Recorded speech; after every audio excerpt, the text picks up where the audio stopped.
जो कि 5 साल से कहाँ थे? हैं अब ठीक है, चारू जी की बात सुनने दीजिए। मैंने उनको बोलने नहीं दिया, आप पर उनका चीखना चिल्लाना मैंने आप पर बोलने नहीं दिया, अब उन्हें बोलने दीजिए। चारू जी जवाब दीजिए।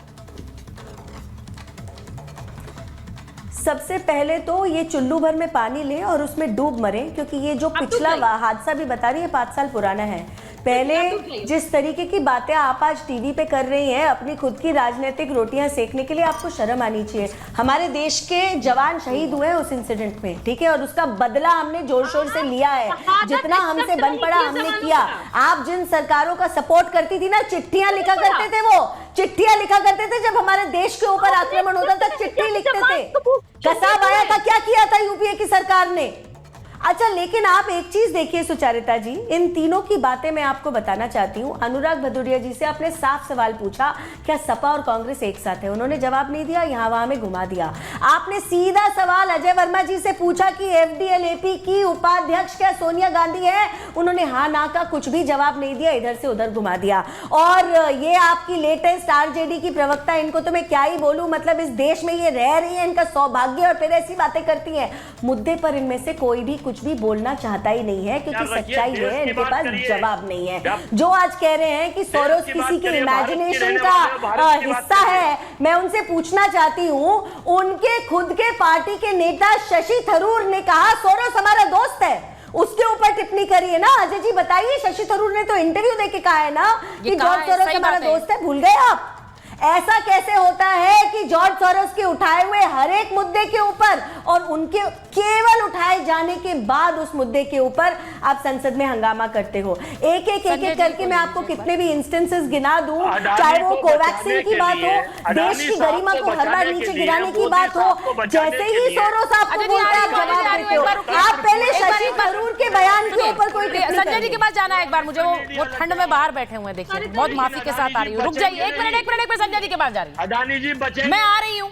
संजय जी, आपकी नेत्री ने कहा कि मैंने ये ब्लॉक बनाया था, अगर वो उसे नहीं चला पा रहे हैं तो ये इसमें मैं क्या कर सकती हूँ? उन्होंने कहा जरूरत पड़ेगी तो मैं इसके नेतृत्व के लिए भी तैयार हूँ। अब आपको लग रहा है कि आपकी नेत्री के साथ तो बहुत सारे लोग खड़े हो गए हैं, साथ राहुल का छोड़ रहे हैं, आपकी नेत्री ने भी सवाल उन्हीं पर उठाया है।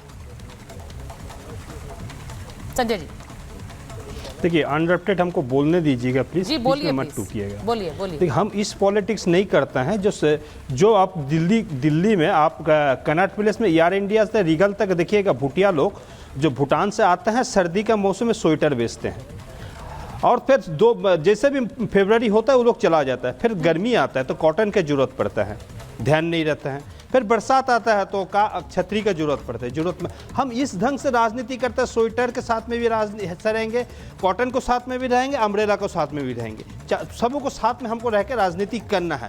इसके मतलब हम चुनाव आएंगे, जब चुनाव आएंगे हम तब राजनीति करेंगे, भाषण देंगे, रेशन नहीं देंगे, भाग जाएंगे, उसके बाद में हमको कोई मतलब नहीं रहेगा, ये गठबंधन है ना नहीं, कॉमन मिनिमम प्रोग्राम जो उसमें नहीं रहेंगे, वो राजनीतिक हो नहीं सकता है। देखिए, ममता बनर्जी को यहाँ तक अनुभव है। मैं एक चीज़ आपको बताना चाहते हैं, ममता बनर्जी को जीरा से लेके हीरा, अल्पिन से लेके एलिफेंट तक ये अनुभव राजनीतिक है, ग्रास रूट लेवल राजनीतिक करके आई दीदी का राजनीतिक आप भी जानते हैं सुचरिता जी, कितना ग्रास रूट लेवल से कितना संघर्ष करके आगे आई है, चाहे परिवार से हो, चाहे राजनीतिक मैदान में हो, चाहे कहीं में, अनुभव तो उसको पास है। मैच खेलने के लिए, क्रिकेट मैच खेलने के लिए 11 प्लेयर का जरूरत पड़ता है, 5 एक्स्ट्रा प्लेयर रहता है कि नहीं बताइए? उसमें एक कप्तान होता है, हर प्रोविंस से एक प्लेयर आता है। विराट अगर महाराष्ट्र आता है, बॉम्बे से आता है, तो रोहित दिल्ली से आता है, तो हरभजन आपको मतलब पंजाब से आता है, इससे करके तो एक कप्तान होता है, उप कप्तान।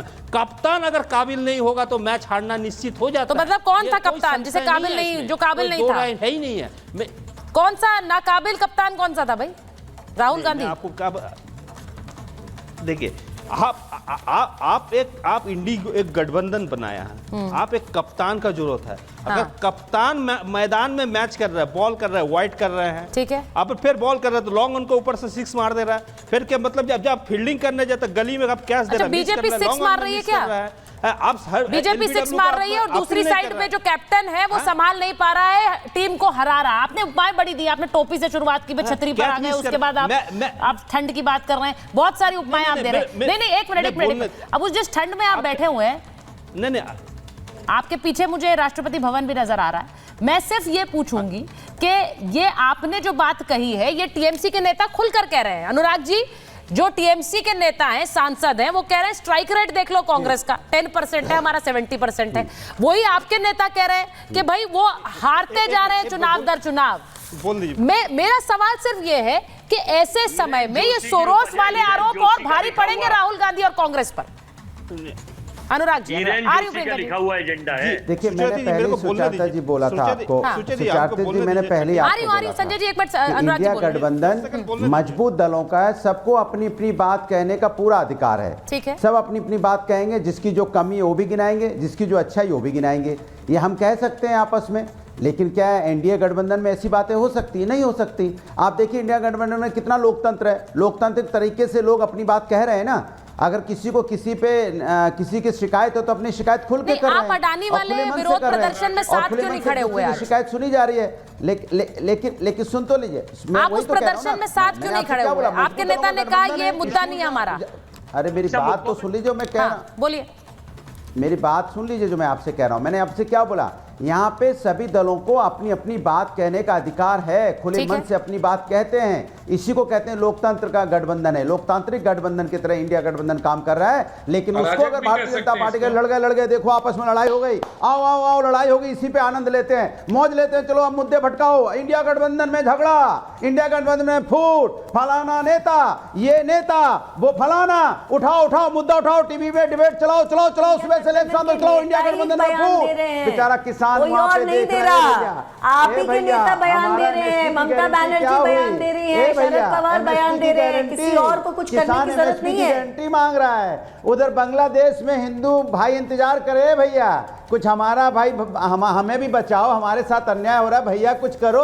अनुराग जी, आपको लग रहा है कि बिना बयानों के ये खबर बनती है? लाठी पड़ रही है। वो अपनी बीजेपी वाले बेचारा बेरोजगार वाले लाठी की चिंता कर रहे हैं, किसान अपनी एमएसपी की चिंता कर रहा है, हिंदू भाई इंतजार कर रहा है, वहाँ संभल में अन्याय हो रहा है। अच्छा, तो फिर एक बात बताइए ना, एक बात बताइए, आप किसानों की बात कर रहे थे, आज आपने संसद में प्रदर्शन किया, कांग्रेस पार्टी तो अडानी कर रही थी, उनको तो मतलब नहीं था, तो आप घेर रहे हैं कांग्रेस पार्टी को, आप घेर रहे हैं कांग्रेस पार्टी को, कुछ बोल दिया, आप उन्हें बोलिए कि मुद्दा तो ये है, मैं यही तो कह रही हूँ। क्या चल रहा है आपके नेता, आपके नेताओं के बयान से खबर बनती है। आप क्यों? मैं कह रहा हूं नहीं, सरकार की क्या जिम्मेदारी है? सरकार की क्या जिम्मेदारी है? सरकार की क्या जिम्मेदारी? इंडिया गठबंधन की चिंता करना? क्या सरकार को दर्द नहीं हो रहा है? किसान वहां पर परेशान है। क्या सरकार को दर्द नहीं हो रहा है? बेरोजगार परेशान है। क्या किसान को दर्द नहीं हो रहा है? प्रदर्शन में यही तो पूछ रही हूं, किसान को दर्द नहीं हो रहा है? आपके साथ क्यों नहीं खड़ी हुई कांग्रेस पार्टी? वो सिर्फ मोदी अडानी करते रहते हैं, वो सिर्फ मोदी अडानी करते हैं। आपके नेता ऑन रिकॉर्ड कहते हैं ये मुद्दा हमारा नहीं है, हम इसमें खड़े नहीं होंगे। तो मुझे बताइए ना, ये सवाल कौन उठाता है, इसे मुद्दा कौन बनाता है? प्रियंका जी बोलना चाह रही है।